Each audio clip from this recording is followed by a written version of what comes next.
neither intellectualism nor stupidity.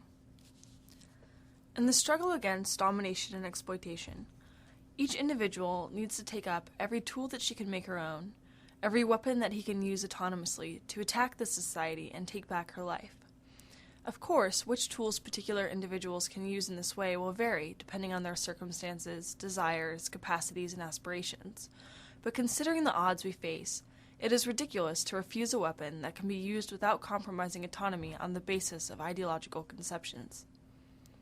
The rise of the civilization we live in, with its institutions of dominations, is based on the division of labor, the process by which the activities necessary for living are transformed into specialized roles for the reproduction of society.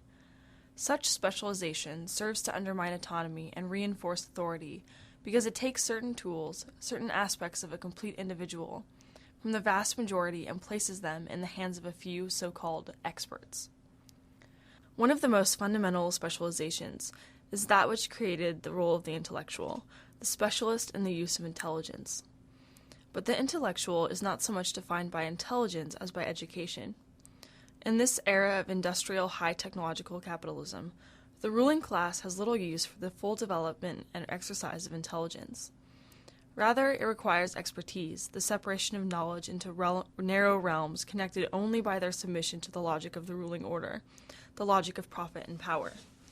Thus, intelligence of the intellectual is a deformed, fragmented intelligence with almost no capability of making connections, understanding relationships, or comprehending, let alone challenging, totalities.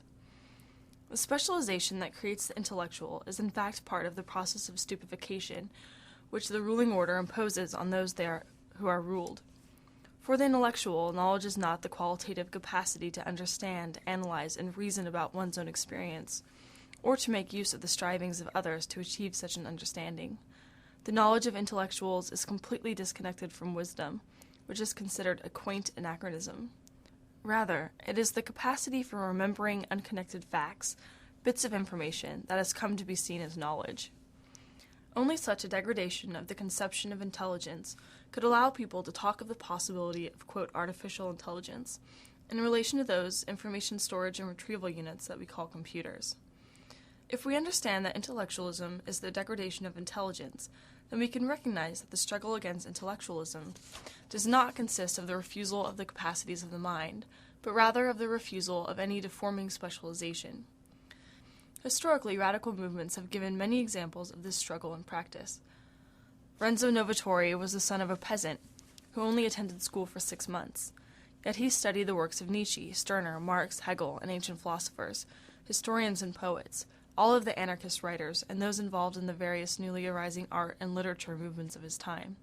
He was an active participant in anarchist debates on theory and practice, as well as debates in radical art movements. And he did all of this in the context of an intense, active insurrectional practice. In a similar vein, Bartolomeo Vanzetti, Bartolomeo? I've just ever said Vanzetti. Whatever. Who started working as an apprentice in early adolescence, often for long hours, describes in his brief autobiography how he would spend a good part of his nights reading philosophy, history, radical theory, and so on, in order to grasp these tools that the ruling class would deny to him. It was this thirst to grasp the tools of the mind that brought him to his anarchist perspective. In the late 19th century in Florida, cigar makers forced their bosses to hire readers to them as they worked. These readers read the works of Bakunin, Marx, and other radical theorists to the workers, who would then discuss what was read. And in the early 20th century, radical hobos and their friends would set up hobo colleges, where a wide variety of speakers would give talks on social questions, philosophy, revolutionary theory and practice, even science or history, and the hobos would discuss the questions. In each of these instances, we see the refusal of the exploited to let the tools of intelligence to be taken away from them. And as I see it, this is precisely the nature of a real struggle against intellectualism. It is not a glorification of ignorance, but a defiant refusal to be dispossessed of one's capacity to learn, think, and understand. The degradation of intelligence that creates intellectualism corresponds to a degradation of the capacity to reason which manifests in the development of rationalism. Rationalism is the ideology that claims that knowledge comes from reason alone. Thus, reason is separated from experience, from passion, and from life. The theoretical formulation of this separation can be traced all the way back to the philosophy of ancient Greece. Already in this ancient commercial empire, the philosophers were proclaiming the necessity of subjugating desires and passions to a cold, dispassionate reason. Of course, this cold reason promoted moderation, in other words, the acceptance of what is. Since that time, and probably far earlier, since there were well-developed states and empires in Persia, China, and India, when Greece was still consisted of warring city-states, rationalism has played a major role in enforcing domination. Since the rise of the capitalist social order, the process of rationalization has been spreading into all of society throughout the globe. It is therefore understandable that some anarchists would come to oppose rationality. But that is a mere reaction. On a closer examination, it becomes clear that the rationalization imposed by those in power is of a specific sort. It is the quantitative rationality of the economy, the rationality of identity and measurement, the rationality that simultaneously equates and atomizes all things and beings, recognizing no relationships except those of the market. And just as intellectualism is a deformation of intelligence, this quantitative rationality is a deformation of reason, because it is reason separated from life, a reason based on reification. While those who rule impose this deformed rationality on social relationships, they promote irrationality among those that they exploit.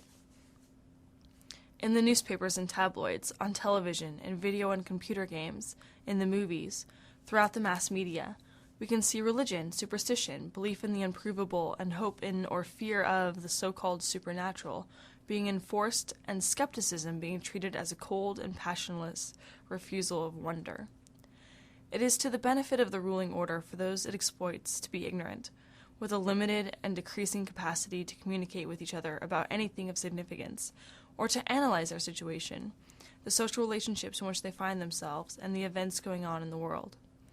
The process of stupefaction affects memory, language, and the capacity to understand relationships between people, things, and events on a deep level, and this process penetrates into those areas considered intellectual as well. The inability of postmodern theorists to comprehend any totality can easily be traced to this deformation of intelligence. It is not enough to oppose the deformed rationality imposed by the society. We must also oppose the stupefaction and irrationality imposed by the ruling class on the rest of us. This struggle requires the reappropriation of our capacity to think, to reason, to analyze our circumstances, and to communicate their complexities. It also requires that we integrate this capacity with the totality of our lives, our passions, our desires, and our dreams. The philosophers of ancient Greece lied, and the ideologues who produced the ideas that support domination and exploitation have continued to tell the same lie, that the opposite of intelligence is passion. This lie has played the essential role in the maintenance of domination. It has created a deformed intelligence that depends on quantitative economic rationality, and it has diminished the capacity of most of the exploited and excluded to understand their condition and fight intelligently against it. But in fact, the opposite of passion is not intelligence, but indifference, and the opposite of intelligence is not passion, but stupidity.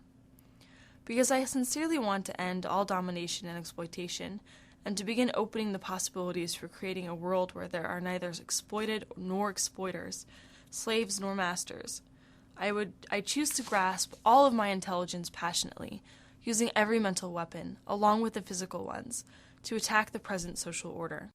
I make no apologies for this, nor will I cater to those who, out of laziness or ideological conception of the intellectual limits of the exploited classes, refuse to use their intelligence.